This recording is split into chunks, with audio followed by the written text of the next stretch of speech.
Welcome, everyone, to the Sports Illustrated Media Podcast. I'm your host, Jimmy Traina. Thank you for listening and watching. If you're on YouTube, it's appreciated. We've got a year-end Sports Media 2022 year-end review show with Bryan Curtis, who covers media, does a phenomenal job covering media for The Ringer, has his own press box podcast for The Ringer.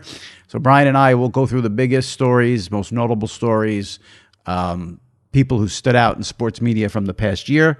And then Sal Licata joins us for the last Traina Thoughts of 2022. Sal won't be on next week. There will be a fresh SI Media podcast next week with Peter Schrager and Andrew Perloff for a little roundtable. So there will be a fresh podcast the week between Christmas and New Year's. Sal won't be on it, but we'll have, like I said, Schrager and Perloff. Before we get to this week's show, just a quick reminder. I've had some phenomenal guests lately on the pod. If you missed any of them, go into the archives and check them out. Greg Olson from Fox was on last week. Richard Deitch 2 weeks ago. Mike Tirico 3 weeks ago. Kevin Burkhardt, Joe Buck, recent guests as well. Subscribe to the SI Media Podcast. Leave a review on Apple. We'll read them in the next couple of weeks on the podcast. And rate and review. All right. It's a 2022 Year in Sports Media review episode with Bryan Curtis of The Ringer, followed by Sal Licata and Traina Thoughts, all right here on the SI Media Podcast.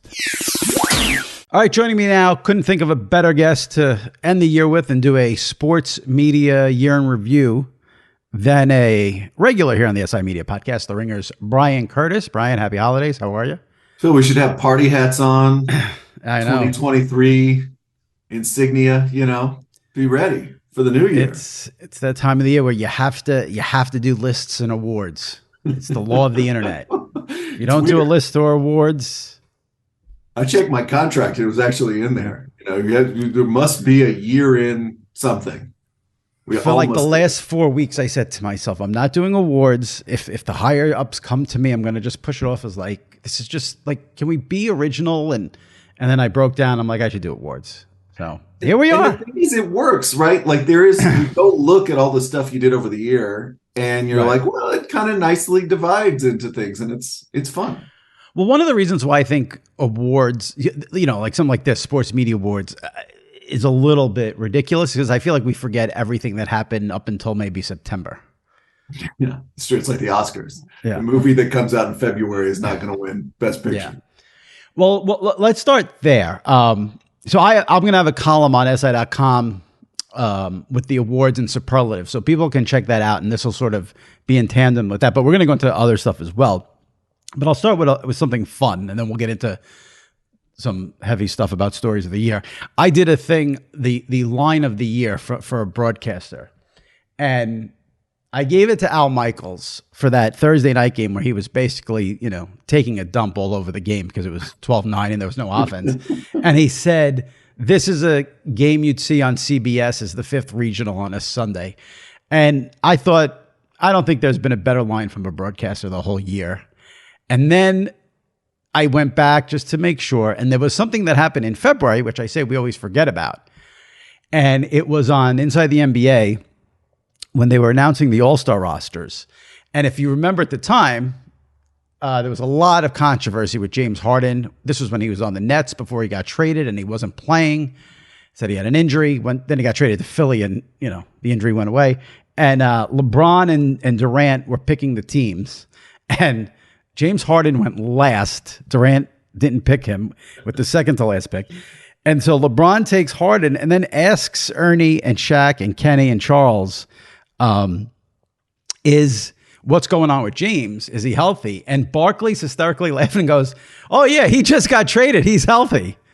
So I was debating between the Al line and the Barkley line. Which would you have given the award to? The Barkley thing was really funny. I just remember that. I remember sending that to so many people that day.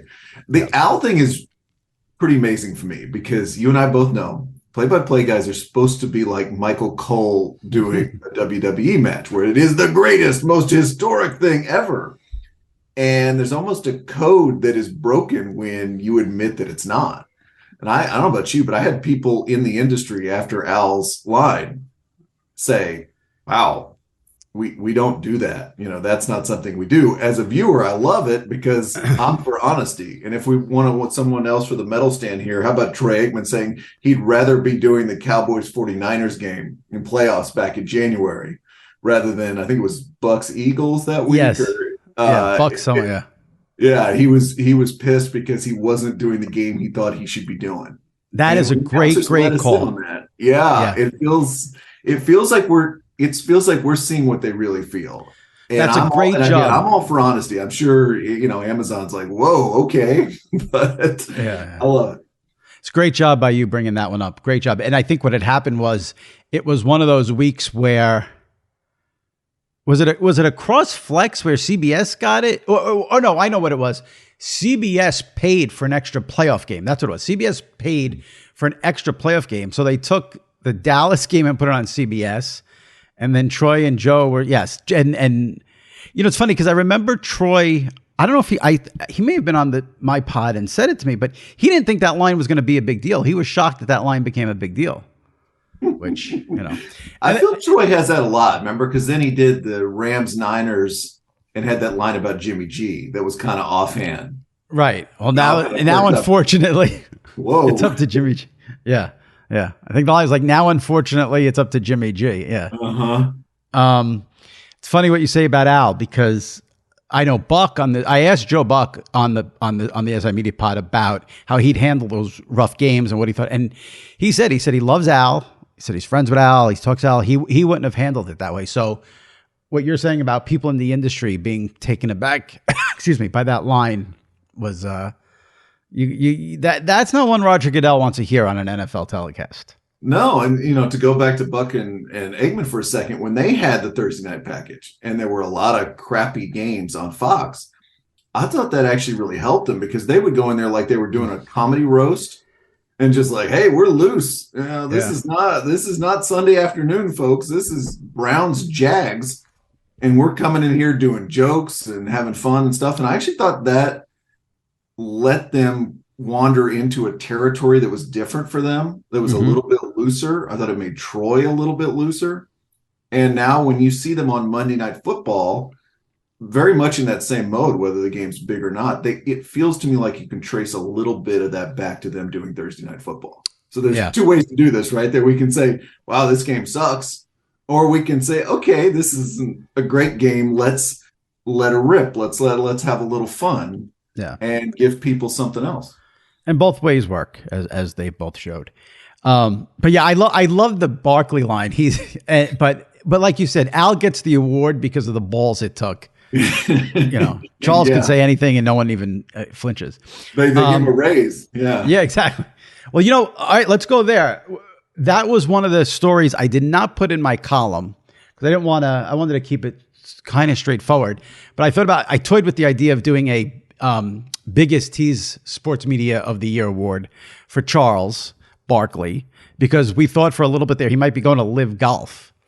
And for me, at the time, whether you thought he'd leave, not leave, it wasn't him going to Live Golf wasn't the issue, obviously. It's him leaving inside the NBA. You just couldn't imagine it.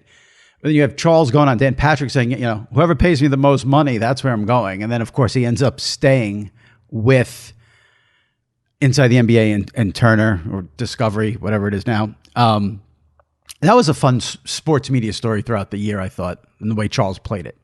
For two reasons. One is that Charles threatens to retire somewhat frequently from inside the NBA. This could be my last contract. And then somehow they bring more money and Charles is way into doing inside the NBA for another couple years. It works as a negotiating strategy. I guess kudos for that.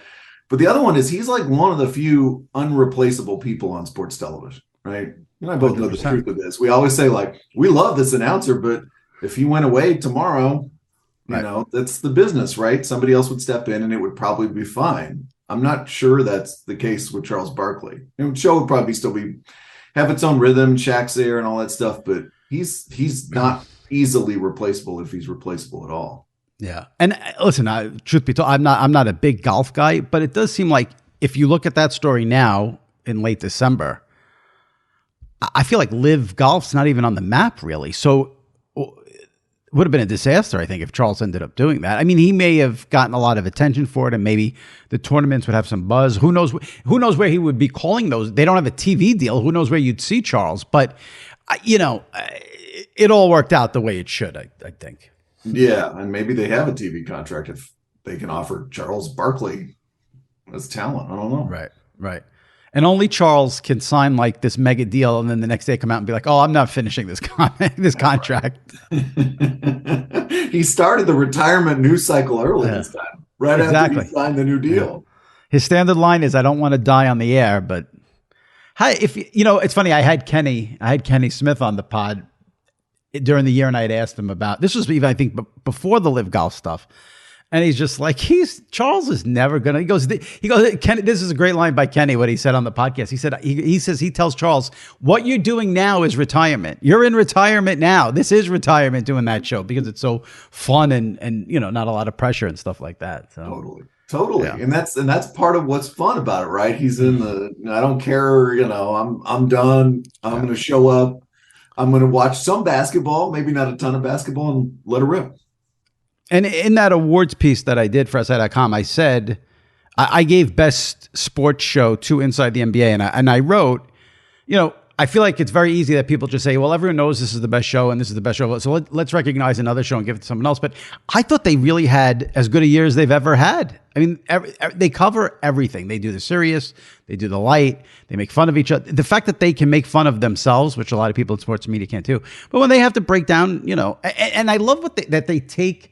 Charles doesn't know NBA players. Doesn't know every NBA player. So they'll play a game. Is this an NBA player or not? Or it's just a perfect show. So to me, it was like, I still want to recognize them. But if you have another show you want to mention or something that caught your eye this year, I mean, let it rip. I think we're going to get to Pat McAfee in a second, but I thought when he was added to College Game Day on ESPN, that show got a big bump. Joe was already really good. And then you just added somebody else and put him right in the middle of the desk. And it was like, oh, wow. This show got better, right? Got funnier.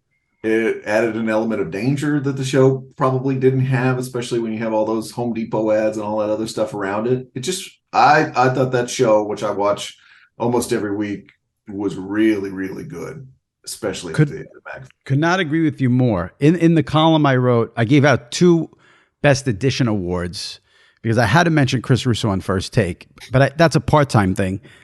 McAfee's a full-time thing, and I wrote he's the best addition to a show as a full-time person.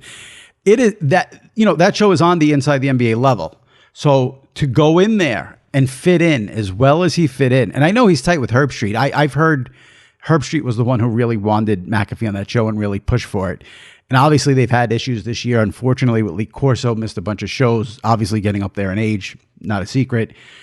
So I think they did need a little bit of a boost, but it says a lot about McAfee that he can go in there and right off the bat fit in as well as he fit in something so established, so popular.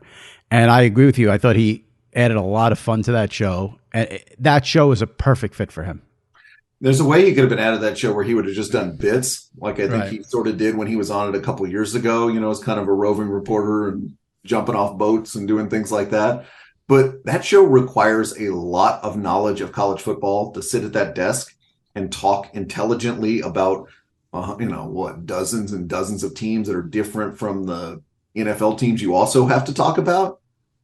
And that's what's always amazing to me about him is he can be, a headliner at WrestleMania. He can do the radio show, or the podcast. I guess the podcast, but he can also just slide in there and be like football analyst and be good at it, and not seem like, oh, I'm kind of faking my way through it. Seem like he knows what he needs to know to do a show like that. Yeah. Pretty wild. Listen, obviously he's a character. So I think maybe some people don't understand the work ethic or appreciate the work ethic or think of him as a character. But I didn't know he'd be as good as he was on game day, but I knew he would take it seriously and give a top effort because he had to give up his Friday night SmackDown gig. Yeah. So he's not going to do that just to go half-ass it on game day. So I thought once he did that, I was like, oh, he's serious about this. And I think I'm sure he, has a massive level of respect for College Game Day because it is an iconic show. Yeah. And if you just look at his podcast, the secret of it is it's really well produced and really well constructed. Like Right. whatever the story of the day is, even if it's live golf or something that's not in his wheelhouse, the British Open, right? He has like 5 minutes of that, and Yep. and that 5 minutes is on YouTube, or excuse me, on Twitter, like instantly. And I'm Yep. always like, oh yeah, here we go, right? This is what everybody's talking about, and he's talking about it, and it's just there's just a level there of prep, as you say, but also just kind of figuring things out. That's really Yep. cool. Now, for the sports media story of the year, could have went in a few directions. I went with the NFL broadcaster shuffle from early 2022. We all know it. I don't have to rehash it, but I'll do it quickly. Joe Buck, Troy Aikman go from Fox to ESPN. Kevin Burkhardt, Greg Olson get bumped up to the A crew. NBC pushes Al out. He goes to Amazon. The surprise there is Herb Street joins him when it looked like it was going to be Troy Aikman and then Sean McVay, but it was Kirk Herbstreit adds another gig. So he joins Al. And then Mike Tirico obviously takes over for Al. And then the biggest bombshell of them all is that Tom Brady signs a 10-year, $375 million deal to become Fox's lead analyst and makes this weird situation with Greg Olson, who was on the pod last week, if anybody missed it. In terms of the season, the season came and I don't think the differences, the ramifications,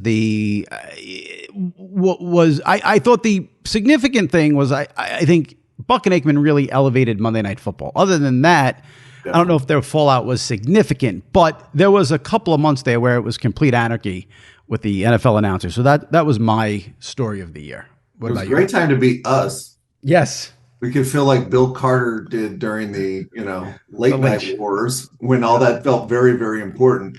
So I'm with you, though. I mean, this is one of those things, and we could say this about any transaction in sports media or really anywhere else.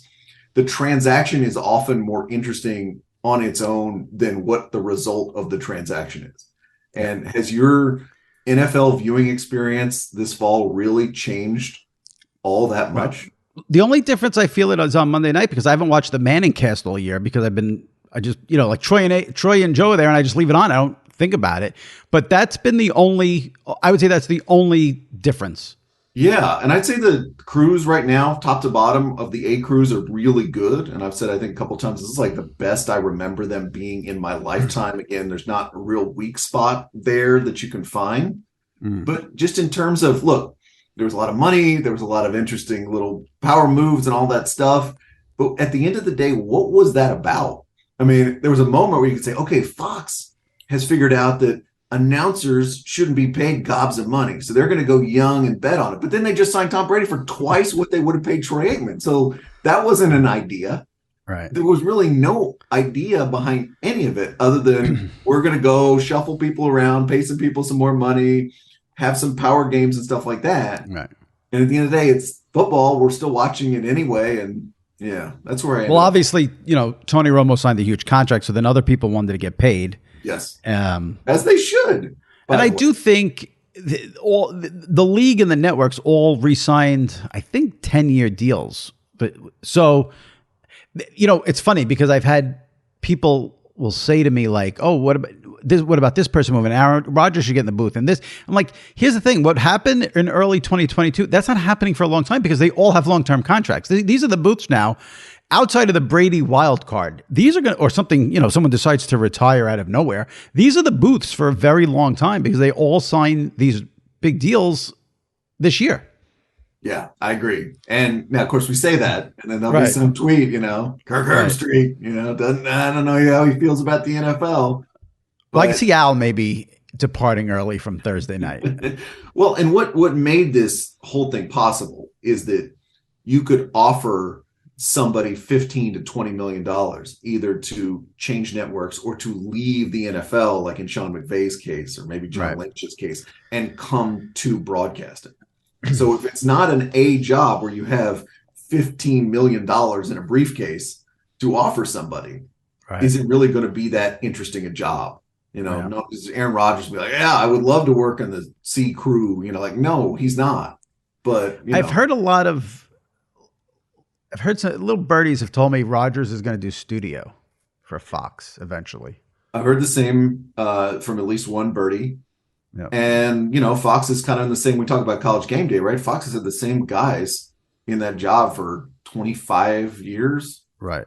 So obviously at some point, those guys aren't going to want to do it anymore. Right. And yeah, he would be, that's the move, right? Is you keep the people that viewers know, and then you add the youngish person to the mix. Yeah. That's the McAfee thing. So I think he would. I think by the way, he would be interested in being an announcer. He strikes me as that kind of guy. We always wonder, even about Brady, is he really interested in being an announcer? Aaron Rodgers feels like he is interested in being an announcer. Yeah. It's funny now that there's so much speculation about Brady won't end up doing it.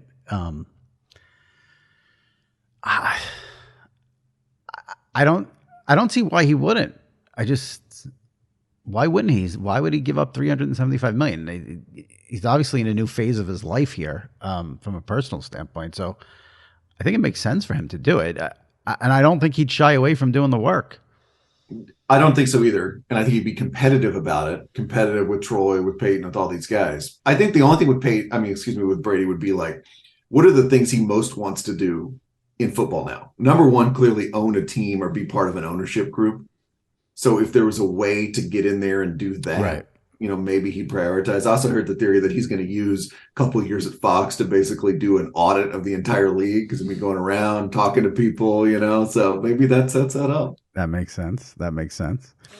A couple of other awards that I wanted to discuss. I didn't put this in the column. This didn't make, because I wanted to keep it positive. I thought, and let's go negative here. I thought the worst development of this season, of the year, I should say. Worst deals, worst business thing, worst thing for fans. MLB signing exclusive, that's the word here, exclusive streaming deals with Apple TV on a Friday night and Peacock on Sunday mornings at 11 a.m. Now, I don't have proof of this. I'd be willing to bet every single dollar in my bank account they didn't add one younger viewer with these deals, and all they did was piss off the established fans, because by exclusive, those were the only ways to watch local games. I thought it was a horrible deal, other than MLB got to make back some money that they lost when ESPN did not re-sign a deal. ESPN used to air games during the week. Now they only air Sunday night. So MLB lost some money there. So this is how they decided to make back that money. And I say it's the worst deal because I don't want to hear the bullshit that it's about growing the game or getting new fans. It's just no new fan is watching Apple TV on a Friday night to watch the Guardians against the Royals. Not happening. So I thought those deals were embarrassing for the sport and disgraceful for the fans. Well, thank God we didn't have a home run chase right in the middle of it, because that would have really pissed people off. All you needed to know about how baseball feels about those streaming deals. Well, this was local. Well, one, they were trying to get the game off Apple, the Yankee game with Judge. I guess they couldn't. The Yankees locally signed a deal with Amazon, where Amazon airs Friday night games. And when Judge was going for the record, they pulled it off the Amazon and put it on local TV. So they know the streaming deals are ridiculous. I saw this, Wayne Randazzo was going from the Mets to the Angels. See that go across Twitter? Yes. Did he call, and he wound up calling the Pujols home run? Was that the one? Yes. And he is an excellent broadcaster, by the way. He did Mets local radio, and he was excellent. Yeah, it's just, but it goes to what you're talking about, which is like, let's have a kind of seemingly somewhat random combination of broadcaster and historic moment. Yeah. Yeah. And I'm not even critiquing the broadcast. I'm talking about just the deals. I agree. Atrocious. Yeah. It just feels like there's a way to make money here, which we have accomplished, and then there's a way to add fans, which is you're seemingly not accomplishing. Now, I don't know the way to do that, right? But I'm with you. I think that's probably not it. Get the games to be 2 hours, and maybe you can start there. I want to just backtrack, because I mentioned McAfee as the best addition to a show full time, and I mentioned Chris Russo best addition to a show part time, because he does Wednesdays on the First Take. Now, I'm a little biased here. I'm this huge Chris Mad Dog Russo fan. In case you didn't know. I haven't noticed that from your Twitter account. I may have tweeted out the Russo quote of the day. I may have tweeted one or two Russo videos this year. Do you care at all about that show? And I do care about Chris Russo, and I think Okay. when they started that, my feeling was, how did they not figure this out sooner? How did they not figure this out? Because who is the person who's going to be the best sparring partner with Stephen A? Well, it's somebody that comes from sports radio, somebody who has no fear, somebody who will just talk about any subject, whether they are an expert on that subject or not. And then somebody with like Russo, who has a little, is gravitas a word we can use with sports radio? I don't think it's a word you could use with Russo. But just being around for a long time. Yes, yes. He's an authority figure. Yeah, exactly. Yeah. And the first time you saw it, you were like, oh yeah, that was a good idea. And somebody, by the way, who has no compunction about the form, because part of it going on First Take is you can't go in there and be like, I don't feel comfortable with this. I have some reservations that we're going to argue at loud volume about sports. Chris Russo is game. He's all in. Yeah. Right? He's not like this is kind of not for me. No. That's the medium he's worked in his whole life. And Stephen A, I think, deserves a lot of credit for supposedly bringing Russo on was Stephen A's idea. That's what I've heard. I don't know, who knows how true that is. I'm sure it is. But he lets Russo be Russo. And, the problem with shows like that is there is still one person is usually the top person who's usually going to get the last word.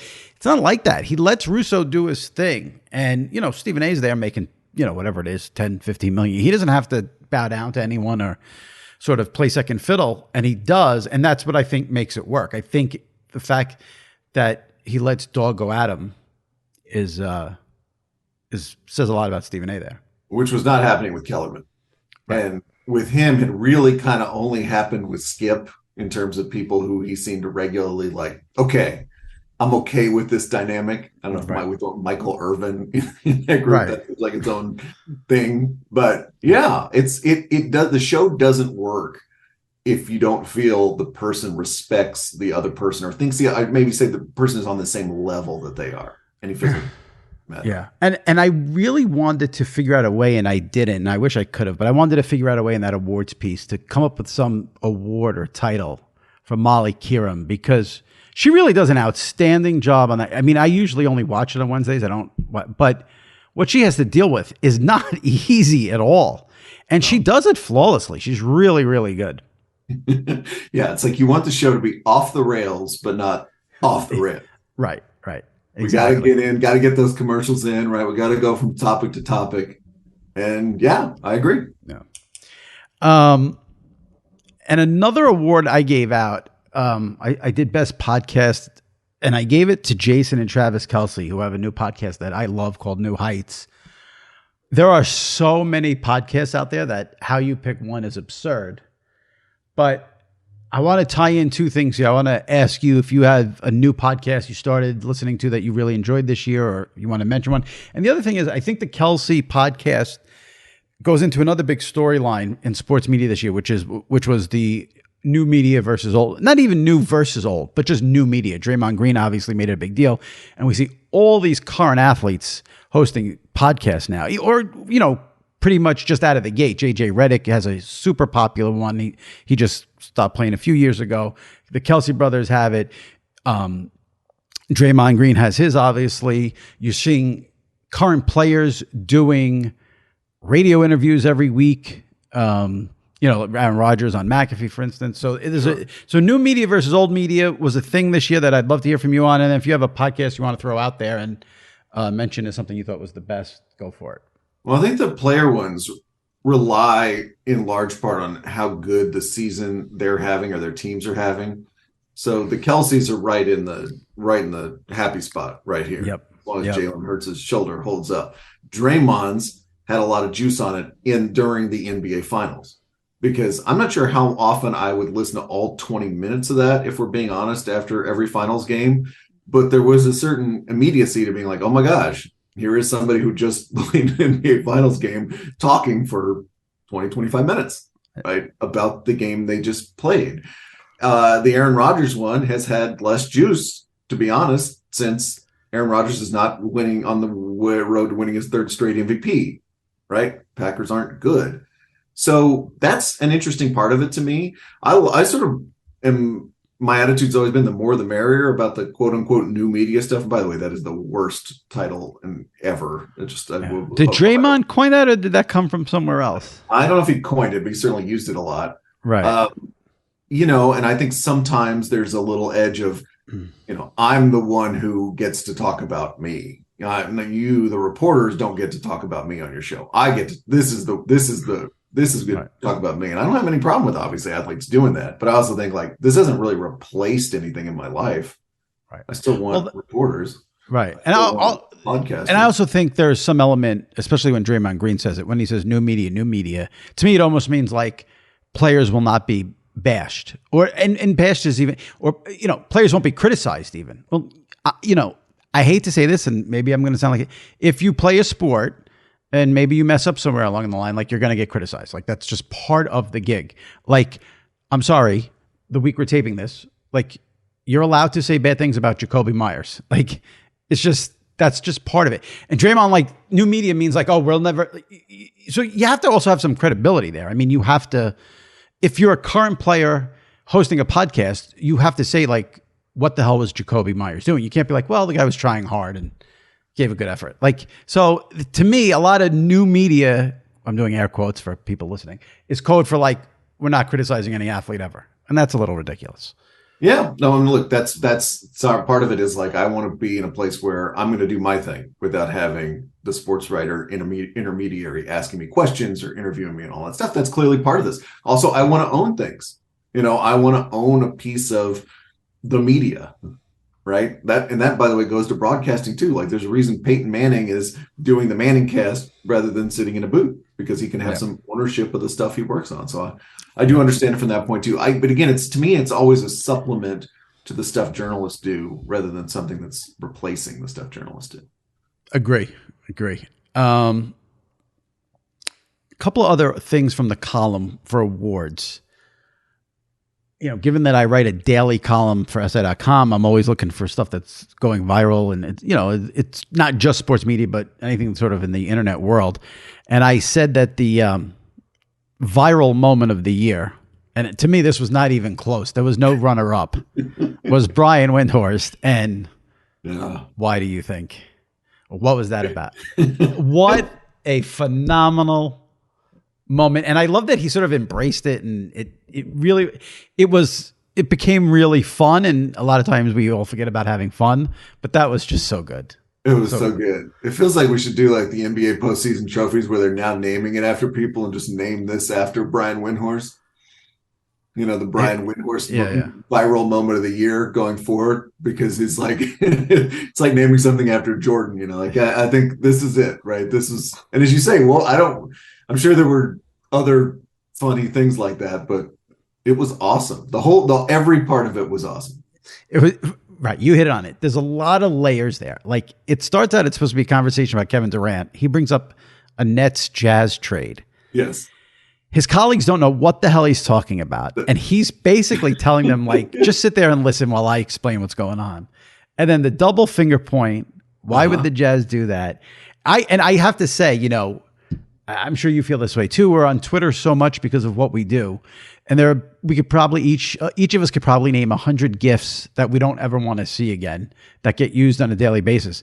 But I have to say, when that meme pops up once in a while, I laugh. I still laugh. It's so good. I know. It's a big laugh every time. And again, just like if you just did a transcript of what he actually said, it was so elliptical and so baffling to people who are not sitting there on NBA Twitter and are able to sort of decode what he's talking about. And here's the best part of this, which I just realized I forgot to write in my column, so I have to go edit that when we're done here. Everything he said ended up making sense because then they traded Rudy Gobert. Like that I think elevated that whole episode. Absolutely. Huge fan. Yeah, that was so good. All right, I got a couple of things here from the year that didn't make the awards column, but I want to just mention. They're totally random, but I'm just going to throw them out there and we'll get your take. I thought it was interesting after all the years of Joe Buck getting unfairly bashed that when the All-Star game happened and the MLB playoffs happened, there was so much I miss Joe Buck on Twitter. Where the And I hell went is through Joe? it. I wrote columns about it. There was a lot of like, I don't even like Joe Buck and I miss Joe Buck. I mean, it was, and there were a lot of people just, the playoffs didn't feel the same without Joe Buck. I felt that way myself. What did you think? I agree. I think the Buck bashing in our world anyway ended a while back. Yeah. But it sort of lived on in Twitter and on people who didn't realize it had stopped. It never made any sense anyway, but it did, people in like other parts of Twitter who didn't realize it had stopped, and they're coming, oh, let's get one more on Joe Buck. And you're right. Then we all watched the baseball playoffs and went, okay, like it's not the same. Like he had just gotten to this level, and I always thought this about him. I think I wrote this one time, where he made it look so easy that I think people underrated it. Yeah, for sure. And it was interesting. Didn't look like he's trying hard, right? But he is doing it at such a high level that you almost are like, oh, I don't realize how good this is until he's gone. And he's been doing it for so long. You don't think of that because he still looks young, but yeah. And I found it fascinating because he told me on the pod when I had him on recently that it was the baseball fans who were really who really lit him up. He said football fans were always fine with him. It wasn't, the bashing from football fans was minimal. He said it was really all baseball fans. Then baseball comes and everyone's like, oh, we miss hearing that voice that meant the Fall Classic. And this is because baseball fans are used to their home announcers for 162 games a year. Right. And they don't, the national voice comes in and they go, and I'm like, and of course the stupid bias thing and all that stuff. I mean, it's 100%. Yeah. You would think in this day and age of streaming and alternate telecast that they'd find a way to get the local announcers somewhere to do the baseball playoffs, but I think so, right? I mean, I use my Sirius radio for that a lot, even on NFL Sundays and college Saturdays, to kind of give myself another stream, which is fun a lot of the time. Yep. But that would be cool. They get the local radio. It's the local TV that gets shut out in baseball.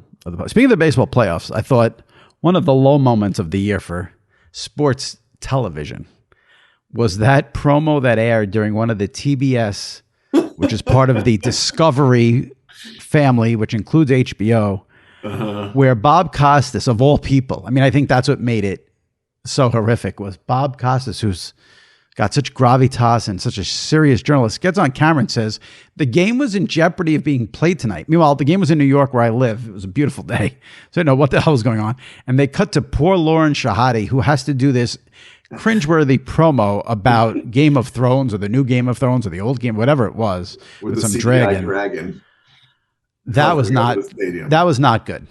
No, and I saw Costas quoted later saying he didn't know what was happening. There was like a promo thrown in front of him, like, okay, what do I get to read this time? And it's like, what the hell is this?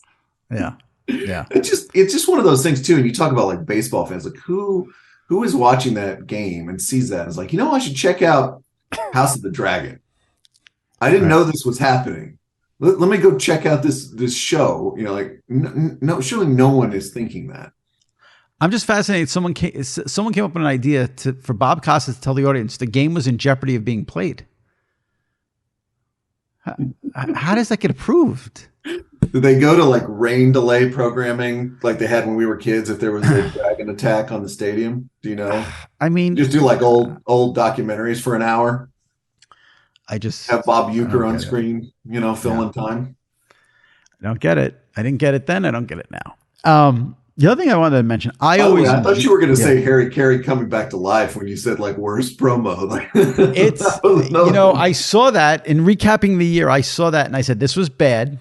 This is very bad. But I do remember when it happened, there were a few people who didn't think it was horrible. Whereas the Game of Thrones promo, everyone was like, there was no one on the side of TBS on that one. Yeah. I felt with Harry, I felt like I do not need to see that ever happen again. And let's not bring John Madden back. Let's not bring Vinny back. Agree. Let's not bring anybody back. But I also thought like there was a whole kind of, this is disgraceful on Twitter. I was like, you saw Harry Carey work, right?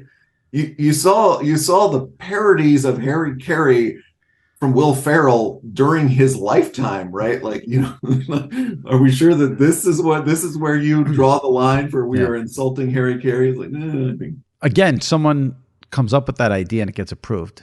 It's very surprising. It's amazing when somebody watched that and was like, you know what, let's go with it. Let's go with CGI. The other thing I wanted to mention, well, there's two things. This isn't necessarily anything for awards, but I'm not mature, so I love good fights and awkward moments on live TV or radio. Mm-hmm. Give me as many awkward fights, whatever. And what I liked this year was Le Batard had 2 back-to-back. Everyone can have the one-off, but he had something very contentious with Michelle Tafoya, who said he was trying to trap her or whatever. And then he followed that up with a little awkwardness with Ryan Fitzpatrick, of all people, who everyone loves. And he's one of these people that Twitter has declared you're never allowed to say anything bad about. Like, if you don't like Ryan Fitzpatrick, you're not allowed on Twitter. So do you have any moments from, what was that? I'm a connoisseur of the awkward moment as well. Give me something. Fitzpatrick thing to me was the better of the two, because they were trying to set up Fitzpatrick to tell a funny story, what they thought was a funny story, right? Right. And he was just not into it. Right.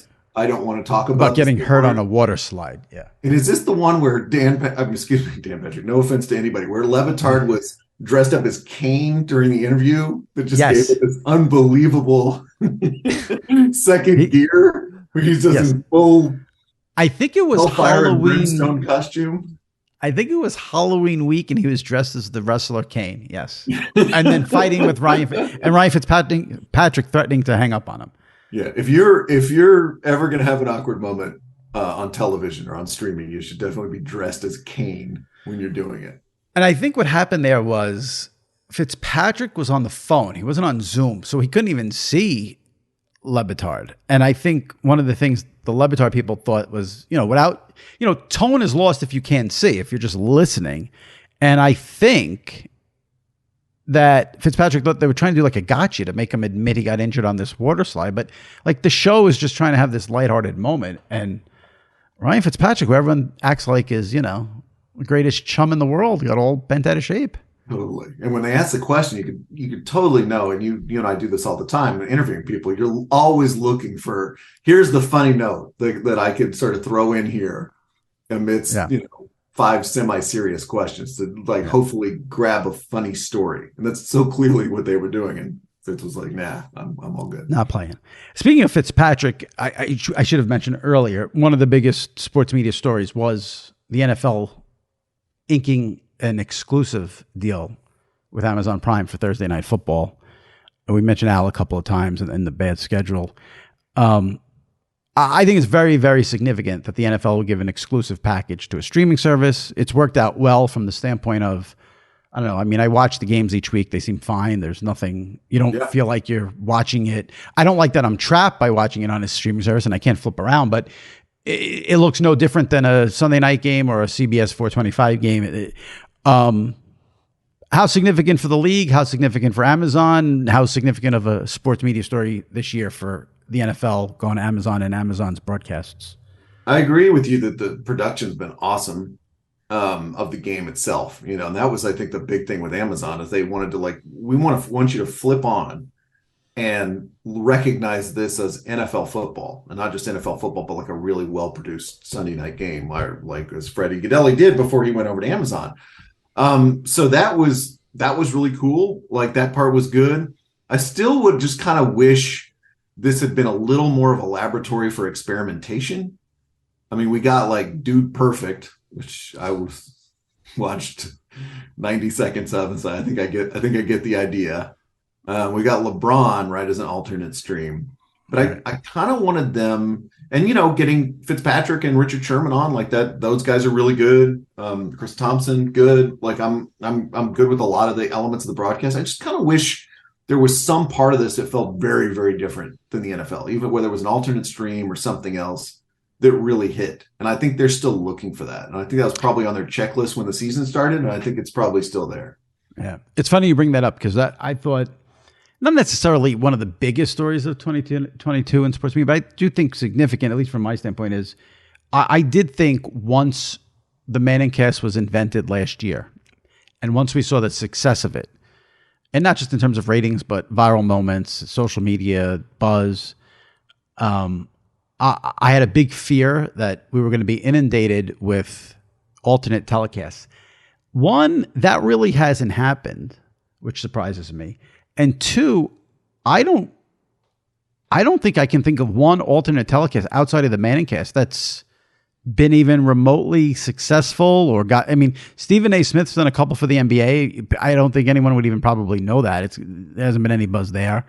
They did one with A-Rod, which I don't think anyone understands why. And again, no buzz. No one talks about that. Like, I'm surprised there haven't been more, and I'm surprised there hasn't been maybe one more that's maybe broken out. What do you think about the future and the current state of the alternate telecast? I think year one of the Manning cast was kind of a one-off because they were the best announcers calling Monday Night Football that year.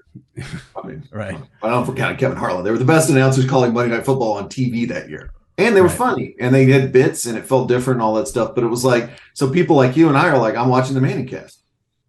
This is the best. This is my best broadcast option right now. Then they get Joe and Troy, and all of a sudden it's like, okay, I'll tune on this. Watch my boss on there the other day. But that was one of the few times all year I really wanted to watch the Manning cast. Because other times I'm like, okay, I'll see it on Twitter. It got into a little bit of the late night show zone or Saturday Night Live zone where you're like, am I going to watch this? Or am I going to just trust that Twitter will deliver me the great 2 minutes of this the next day? Yep. I think that's where we are with it. I mean, I was shocked they did one on Monday night with Rams Packers. I guess they're locked in before the season and they don't really, there's no flex there with the Manning cast. So been a lot of bad Rams games on national TV, right up there with the Broncos. I'll tell you, that could be a big storyline if you want to just take the NFL season of 2022. The primetime schedule, the amount of Broncos, Rams, Colts is like, you've got to be kidding. And the Christmas day is kind of a disaster for them. I know. And they've got, God, we're getting Cowboys Eagles on Christmas Eve. And now Jalen Hurts might not play. So that takes a lot of the prime time's been rough this year, I think. Monday night's been, I think Monday night has got a really bad schedule until the last week when I think they have Bengals Bills, which will be huge. Right. Could but be the next couple the number one seed, right? The Bills will almost certainly need to win. When we do this podcast 1 year from now and we wrap up 2023, I do think what we'll be talking about is an enormous story will be Monday night having flex next year. Yeah. That will be a huge, huge deal because you're going to have anarchy moving games from Sunday to Monday for fans who have tickets and scheduling issues. Who knows how the players will react? And then obviously it'll be nice for the fan at home who's watching to get a better game on Monday nights. I think that's going to be a huge story next year. I agree. And again, it's just like when you have the standalone game, whether it's Thursday, Sunday, Monday, first of all, there's one game, so we're all locked in. And second of all, we're all like locked in a room on sports Twitter complaining about it. I mean, that to me is a kind of underrated media story of 2022 is us just crapping on the primetime games on Twitter. Yeah. It's almost like, and I thought this was so funny because people were talking about Amazon. Oh man, this is going to be awful for Amazon. Look how much money they paid and they got this crappy Broncos game. It's like, no, you've been tweeting through the whole game. Dude, whoever you are, I know you're watching this because I've seen your tweets from the beginning to the end. And that's where sports betting and fantasy puts the NFL on a level that no other sport can get to. Plus, it's NFL football. I mean, this is, and should we have been surprised with Thursday night? This was the one NFL package none of the networks wanted. They all had it, and they all were like, nope, all good. Goodbye. 100%. There's two, and I've gotten into this confusion a little bit with people on Twitter who have responded to some of the things I've tweeted, but I haven't written them back because I try not to do that. But there's two different things about a bad game. There's a bad game now is two teams that are not going to make the playoffs. So if the Rams and Packers on Monday night would have played a 35-34 thriller that goes down to the last play, it's still a bad game because the game's meaningless.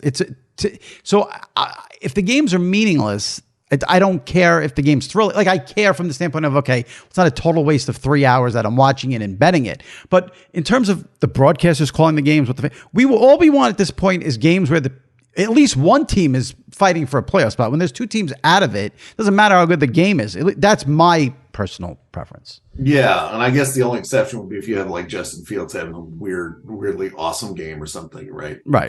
Could you care, right? Young quarterback kind of thing. Right. Maybe that gets you over there. Trevor Lawrence, as he did against Cowboys on Sunday, like, just lighting it up, and you're like, okay, I'm interested. Yeah, at least it's fun, right?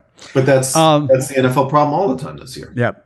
I want to wrap it up, but I just want to give you the floor here. Is there any huge story from the year we didn't touch upon? Anything we missed? Anything you want to mention in terms of the best or the worst in sports media of 2022? Well, let me steal one from your list that you and I both care about, which is Ian Eagle getting the bump up in the NCAA tournament. You and I both know there's a big, big difference between a number one job and a number two job in this business. It's a big difference. Now, look, number two announcers have great lives. They make great money. They do awesome games. Ian's the number two guy in the NFL. He gets to a playoff game. He will be fine. Yeah. But there is something when there's somebody like him that all of us really admire, or almost all of us really admire. And you see, finally, he gets to be the guy on the NCAA tournament. And he only gets to do that because Jim Nantz, who has been the Supreme Court justice of calling NCAA tournaments since 1991, what in this earth has happened the same way since 1991, right? Steps aside. And it's awesome. Like, it's just so cool. I mean, this happened with Vern Lundquist, too. Remember, it's like years and years he was that other guy. And then he gets the SEC at the end of his career, and it's like, oh, yes, we all get to lock in and appreciate Vern. Yeah. And I feel the same way about Ian. The difference here is that Ian's like in his prime. He is absolutely one of the best announcers. I've always said what I love about him is he can be excited in like 18 different registers. There's like a 10, there's a 9.1, there's an 8.3. He's just going up and down the keyboard like Jerry Lee Lewis.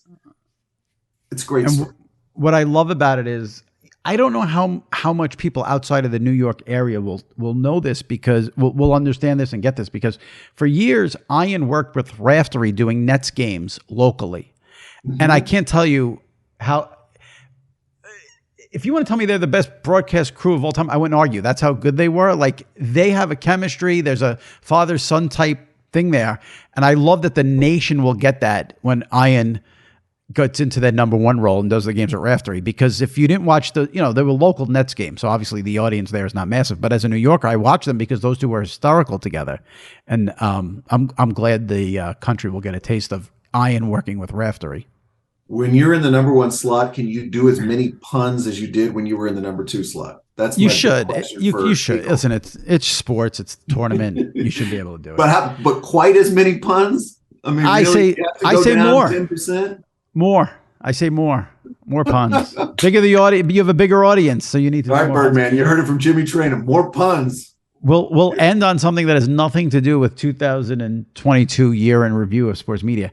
I mean, I understand. I get it. It's natural. It shouldn't freak me out.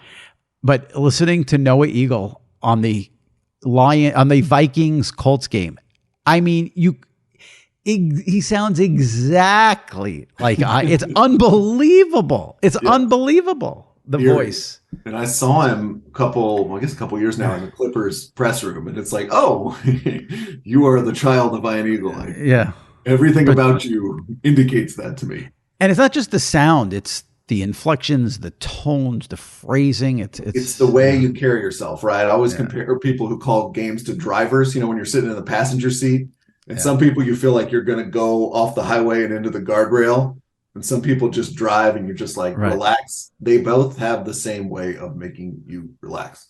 Yeah, it's so good. It's so good. Bryan, I appreciate you coming on, wrapping up 2022 year in sports media. Obviously, everyone can check Bryan Curtis out at The Ringer and the Press Box podcast. What a racket this podcast business is now. Let me ask you, do you ever just, because this is what happens to me. I just sit there and I'm like, I think I did a really good podcast and the guest was good. It'll get excellent amount of listens and downloads. And then I just think like, everybody has a podcast. So like, how do you get yours to, like, everyone has one. It's unbelievable. I know. And I think it's kind of freeing in a way, because if you thought you were the only podcast in the world, the only podcast in your category, I think it would just like, I would just treat it like I was writing a story where I'm just freaking out and pulling my hair out and all that stuff. But when you realize like, oh, there's tons of these, I think it's almost like Joe and Troy doing Thursday night. It's like, let's just cut it loose, let's just do it. That's what it is. Just do your thing, and whatever happens, happens. It's different, but it's fun. Yeah. Like I said, people can check out Bryan doing his thing on the Press Box podcast for The Ringer. And we will see him, of course, down the road again on the SI Media podcast. Happy holidays. Happy New Year. Thanks for doing this. I appreciate it. And be well. Let's go do some pre-recorded podcasts for the week after Christmas. Yeah. The worst. All right. Take care. All right. Joining me now for the last time in 2022. It's been a great year sharing Traina Thoughts with my buddy Sal Licata from WFAN Radio in New York, SNY TV in New York. Sal, Merry Christmas. How's it going? Merry Christmas. I can't believe another year in the books. This is what, a year and a half? Because we did this. Yeah. When did I start coming on with you? Last year, right? Like September, maybe, I think, of 2021. Okay, right. Somewhere in that, maybe August. Yeah. It's been it's gone well.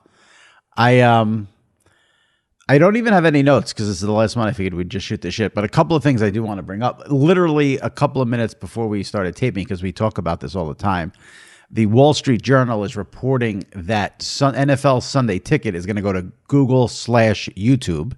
Google owns YouTube, so it's the same company. So YouTube is where you'll be watching Sunday Ticket starting next year. I don't know how I feel about that. My initial reaction, and I didn't know this, you just broke the news to me, I was rooting for Apple because I'm familiar with their interface.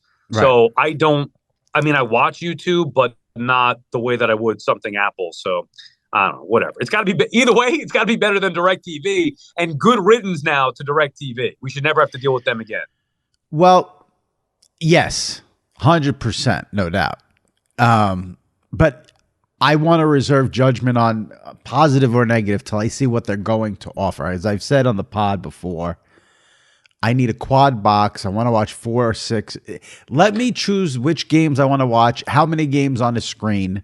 If YouTube lets me do that, God bless YouTube. But listen, I've been out of Sunday Ticket now for 3 years because I had to get rid of DirecTV. So I cannot wait to get my Sunday Ticket back and stop going to sports bars every weekend. Well, that's the thing. I don't think this is going to be worse. I mean, how they have to know what the product has been for however many years it's been with DirecTV, or even just the streaming since that's been taken over. I would hope that they would want to build on that and make it even better. So I think this is a win-win. Now, you're right. We got to see how it's going to work out. But I personally, as somebody who's had this product for years, dating regular DirecTV, just a streaming service, I enjoyed it. It could always be improved upon. I enjoyed it, but I'm looking forward. I'm excited about what Google now is going to, or YouTube is going to do with it. There's part of me that kind of wishes ESPN Plus would have been a player for this, because ESPN Plus does a phenomenal job with their streaming. I watch college football all day on Saturdays on ESPN Plus. And I think ESPN would cater, I don't know what Google and YouTube know about how to cater to the sports fan, how to cater to the, I know ESPN would know what a sports fan wants. So hopefully someone at Google/YouTube, they understand. I mean, listen, the NFL is going to be a huge part of this. So that's, a factor, but give us as many options as possible is really what it comes down to. As long as you have the game mix option. Right. That's all. I mean, because you're obviously going to be able to watch every game. So we know that. As long as they have a proper game mix option, I don't see how they could screw this thing up. Now, are you going to be able to watch any football this weekend? The full slate is on Saturday, Christmas Eve, and then there's 3 games on Christmas Day. And you caught a little bit of a break as an NFL fan because the games on Christmas Day are not really great. Miami Green Bay starts it off. That's a good game because the Dolphins are in playoff contention. The middle game of the day, you don't have to watch one play of. It's Broncos Rams, so you can enjoy that you could skip that on Christmas Day, and then at night Bucks Cardinals. I mean, the Bucks are in first place at 6-8. It's Brady, so you might tune in for that. The key really is Sunday, Dallas and Philly at 4:25. But now Jalen Hurts isn't playing. Are you going to be able to watch any of it? Wait a second, Hurts is out? I didn't even see that. It appears that way. It appears as we that way. tape this on Tuesday night. I was not aware of that. I'll get you. Go ahead. I'll get you. So Saturday is the problem. Sunday's not an issue because I'm going to my in-laws anyway, and I even if it's a crappy game, I let me watch the game to kind of get out of doing whatever I got to be doing. I've already got the text message from my brother-in-law. Oh, hey, hope you guys get here early. I need your help cooking the chickens. I'm like, dude, it's Christmas. You think I'm cooking on Christmas? I'm either getting served by my mother or wherever I go. I'm not doing the cooking. So I'll have the games on. Come on. I'll have the games on there, but they're crappy games. The problem I have is Christmas Eve. I want to be lost in Christmas Eve. I don't want to watch the games. However, you got major fantasy implications. You got the Eagles and the Cowboys. You got the Giants at 1:00. It's a problem. I'll probably have it on, but I'm not going to be locked in. Even like Lions-Panthers turns out to be a game you got to keep tabs on. All right, so the Jalen Hurts thing, as we're taping this, it says Eagles coach Nick Sirianni not ruling Jalen Hurts out yet versus Cowboys. He's got an injured shoulder. All the headlines is he's not been ruled out yet. Christmas Day, I'm glad 4:30 is a shitty game because that's usually when we eat. And then, I like a game Christmas Day at night because Christmas Day night is usually there's nothing going on. Yeah, you'll be home doing nothing. Now, where are you going? Give me your Christmas Eve and Christmas Day. Different places? Yeah. Christmas Eve, my parents. Christmas Day, my aunts. Yeah. Right. And the bigger one is obviously Christmas Eve. Yes, much. Okay. Right. Yeah. I mean, so what are you going to do? You're going to be wall-to-wall football like you would Thanksgiving? On Christmas Eve, I will stay home, watch all the 1:00 games. Go there for 4:00. Watch Eagles Cowboys there. That's what I'll do. And it's got to be better than last Sunday. Yeah, let's not go there. Wait, I can get in trouble with my family, but you can't. You don't need family functions on a Sunday at 6:00. That's all I gotta say. Wait, there was something I wanted to say about the NFL. Christmas Eve games, Christmas Day games. Yeah, whatever. It's fine. Okay. And you really don't dabble in the bowls. Not at all. Sadly, no, not at all. You're smart. My San Jose Spartans -4. Not working out for me today at 3:30 on a Tuesday. Is there a Smurf turf game on right now? I think it's it was. Yeah. All right. I missed those days. So before you came on, I had Bryan Curtis of The Ringer on, who covers sports media for The Ringer, and we did a sports media year in review conversation for the pod. And, went through biggest stories and stuff like that. And then it just struck me as we were getting ready to tape. Like, you were part of one of the biggest sports media stories of the year with the Mets and the Braves and your prediction. And you may make some year-end lists. I know there was one bracket. I forget what it was. We discussed it. Yeah, I didn't think about that. We didn't discuss a bracket. Yeah, there was something. Maybe I discussed it with on the radio with Jerry when I filled in for Boomer and Geo. But somebody did some bracket of I don't know. Maybe it was like bad takes or I don't know, something like that. Whatever it was some bracket that it was Sal from SNY on there. So yeah, I mean maybe. Dude, I'm telling you, I can't even believe how much play that thing got. It's ridiculous. I say dumber shit all the time, and yet that got play. Yeah. Well, I will say this: I'm not even trying to be funny. Like, if you take like the 10 biggest baseball sports media stories of the year, like you're in that top 10. What was the date where you said the NL East was over? May. It was that Tuesday after Memorial Day because I was off Memorial Day so that late Monday. May. Whatever, it was May 31st. It was either the 30th or 31st. And tell me now that some time has passed, when the Mets had that last series of the season in Atlanta, what was your life like? I was very, very, very angry that entire week. It wasn't just that weekend. It was because I was in San Francisco with my friends on a trip.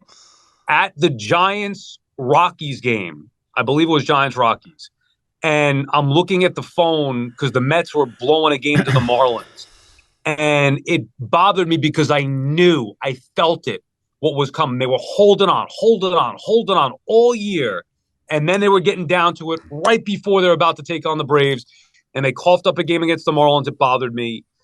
I was angry the night after, even though they came back and beat the Marlins. And then that series was it. It was me versus it felt the world. Forget the Mets, for all those people that were ripping me. And then the Mets go out there and get swept. It was awful. It was terrible. When you say you were angry, were you snapping? Like, would you snap at a coworker? Would you snap at your wife? Would you snap at your mom? Oh yeah, 100%. My friends on the trip, snapping at them. My wife, I was on edge with her. Oh no, the whole weekend was just, and it all came down to the people on Twitter and everybody, because I knew I was going to feel the wrath. It wasn't until after it went down and I accepted the fact that the Mets blew the division. And my boss at FAN, Spike Eskin, texted me and was like, dude, great job. And I'm like, friggin' Mets. He's like, no. This is great. And I still am pissed. They should have won the damn division. I don't care how much play it got. But yeah, I was really angry for at least a week. I'm trying to, like, I love, like, your FAN boss, Spike Eskin, calling you, say, great job. I think, you would think that would make you feel better, but I know it didn't. See, that's the point. I think people looked at me like, oh, he's saying this loudmouth New York idiot is saying this to get attention. I swear to you, I never once thought about it. And that's what happened. Unfortunately, it did blow up, and it blew up in my face. So, yeah, the boss may like it, but I'm the one who I still get Twitter mentions to this day. I could give out a pick. Oh, here's my perfect parlay. Oh, yeah, but how about the Braves or the NL East, whatever it may be? Yeah, I mean, unfortunately, that's one of those things with Twitter where, like, just everyone's known as, like, that person whenever they get into some, whatever it is. I'm the NL East is over guy. Right, that's me. Listen, it could be way worse. It could be way worse. Right, knock on wood that it never becomes be like that. The John Heyman, Aaron Judge is signing with the Giants guy. You don't want to be that. Oh, as angry as I was with the Mets and Braves, that's how happy I was when Heyman got that one wrong. Yeah, that was couldn't happen to a better guy. Yeah, such a shame. New Year's Eve, will you be up at midnight? Because you have some whacked out schedule. Do you remember you and I New Year's Eve once went to, was it Mohegan Sun, or was it Foxwoods? I remember I thought we spent the New Year's. Borgata, maybe. We went up there. I'm pretty sure it was Mohegan Sun. We spent the day up there, but then came back. I didn't stay the night.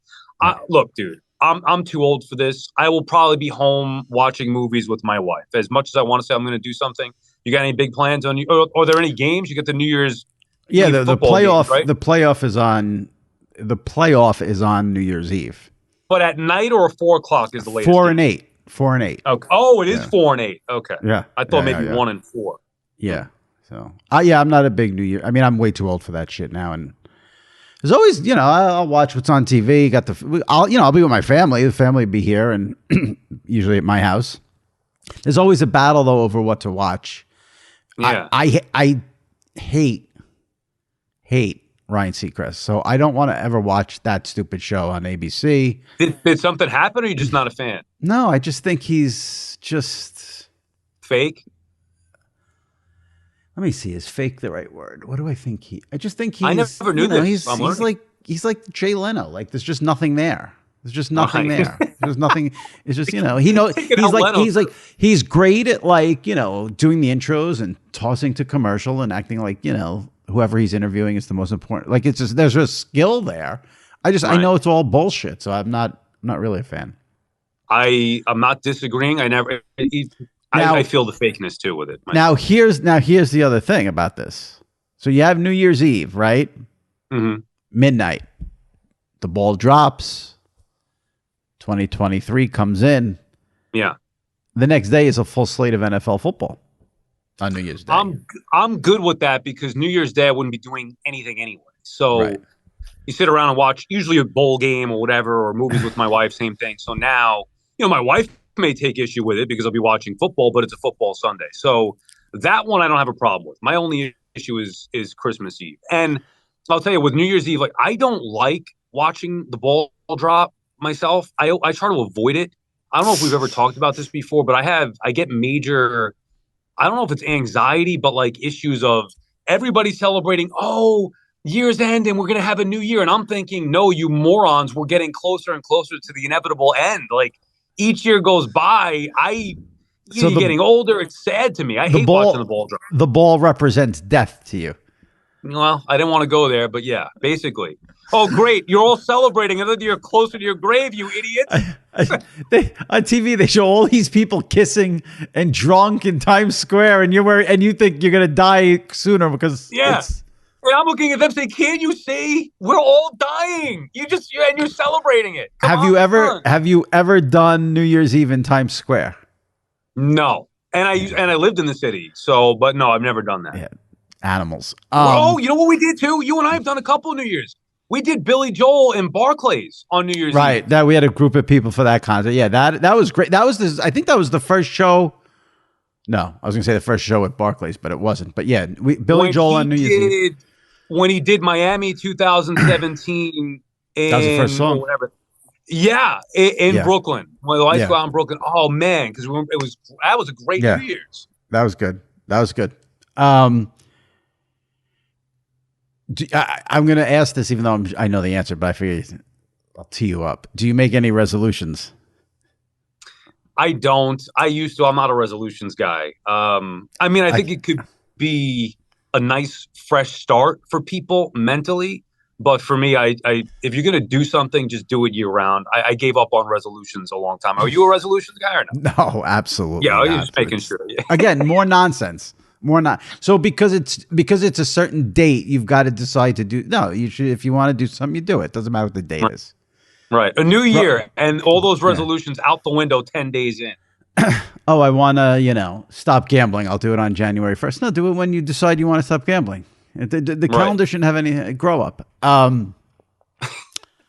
What is your all-time favorite Christmas movie? I'd probably have to go standard Miracle on 34th Street. Oh my God. What an atrocious way to end. You don't like that movie? I mean, I asked you the best Christmas movie of all time. No, didn't you say my favorite? Well, yeah, your favorite, I guess. Right. So that's my favorite. What are you going to go with? What concoction of Rudolph the Red-Nosed Reindeer are you rolling with? Home Alone. That's a great one. That is true. Yeah. Of course. But for me, if I had to pick one, do I think Home Alone is better and more enjoyable? Yes. All right. You're home tonight after your show. It's, 10, 11, 12 o'clock. Your wife falls asleep on the couch. You're flipping through the channels. Home Alone is on one channel. Miracle on 34th is on another channel. Where are you going? Home Alone's the better, more enjoyable, fun time. If it were on Christmas night, wife asleep, I'm sitting by the tree, thinking of my family, I go with A Miracle on 34th Street because of that connection to the family, past or watching it with my father. But yes, I get what you're saying about Home Alone. And I love Elf too. I know it's a new one, but Elf is one I've already watched it twice this year. So that's one of my favorites as well. Yeah, see, I don't like Elf, but I feel like I'm not allowed to say that. That's one of those things you're not allowed to say. People get very angry if you say you don't like Elf. Let me ask you a question. Who do you hate more, Ryan Seacrest or Will Ferrell? I love Will Ferrell. Oh, okay. I thought you hated him. No, I like Will Ferrell. Interesting. Who do you hate? Old school? How do you not like old schools? All right. SNL. I just didn't like the movie Elf then? Because it was stupid. Oh, wow. Great movie. Zoe Deschanel, right? Is that how you say it? I love her in that movie. I like how sentimental you are. I sit by the tree, think about family. Like, here you are, Well, that's what, I do the tree old school Italian style because that's how my family did it, right? That's how my father did. So it reminds me sitting there looking at the lights and the tinsel, which my wife hates, and everybody that puts up a tree. Now, how can you put tinsel? It's so ugly, which it is. But to me, it's special because I grew up with that. So it reminds me of being a young kid. And that movie, A Miracle on 34th Street, my father we used to watch it, if not Thanksgiving night when it was on, Christmas night or something like that. Last question. What is your favorite thing that you will eat on either Christmas Eve or Christmas Day? That was a weird sound because I'm holding in a cough. I'll probably go with my mom's lasagna if I could pick. Usually we have all the shrimp, the fried shrimp and all that stuff. And my sister makes stromboli bread and sausage bread and fried eggplant. I love all of that. So that's usually Christmas Eve and then lasagna Christmas Day. I'm going to go, my mom's lasagna would be one. Does your mom use a white sauce in the bechamel? Okay, good. No white sauce. I think that might be a I hate. Yeah, it's got to be no white sauce in the lasagna. So your mom's lasagna is probably meat, it's very good. Chopped meat, ragout, Fidel. Yeah. Yeah, That's going to be a salt, good. Yeah, that'll be a good one for sure. What's you do the fishes? I know, right? Yeah, I enjoy the fried shrimp and the fried calamari is I'm good with You that. can say it the Italian way, the Galama. fried galamon. Yeah, that's how we say it. But people, if they hear that, they're not going to know what I'm eating. So I don't want to. Yeah. But yeah. But I will say it's weird because there's restaurants that make that stuff really good, but there's just something about it, when it's homemade. Yeah, the way that you've had it your whole life. That's what makes it special, following those recipes. Yeah. Look, I think that we know it's so commercialized, but to me, that's what the holidays should be about: family and family history and tradition and all those different things. So that's to me why I love Christmas. And that's why I don't want to be watching football games on Christmas Eve. It's the one day I want to sit there and be with my family and think about my family. What a big softy. Every other day, I don't want to think anything about them. I want nothing to do with them. But that day, that's the one day. Big softy. Who knew? Big softy. Softy Sal. All right. Yeah. Enjoy your Christmas. Enjoy your New Year's. We'll see you. Sal won't be on next week. He'll be on the week after, and we'll hear about if he made it till midnight. And thanks for doing the pod. It's been a fun year, and we'll see you in 2023. Merry Christmas. Happy New Year. Appreciate it. You too. All right. All right. My thanks to Bryan, Curtis, and Sal Licata. And if you've missed any recent episodes, make sure you dip into the archives. Check them out. We've had a great run of guests. Greg Olson from Fox Sports was on last week. Richard Deitch 2 weeks ago. Mike Tirico 3 weeks ago. Kevin Burkhardt 4 weeks ago. Joe Buck 5 weeks ago. If you missed any of them, give them a listen. Subscribe to the SI Media Podcast. Give me a Christmas present, which it could be a nice subscription to the SI Media Podcast. Leave a review on Apple, and we'll read it on an upcoming episode. All right. Merry Christmas to those of you who celebrate. We'll see you next week for a New Year's show, and enjoy the holiday. Enjoy time off if you get it, and we will see you fresh episode next week, the week before New Year's, right here on the SI Media Podcast. Stay safe and take care.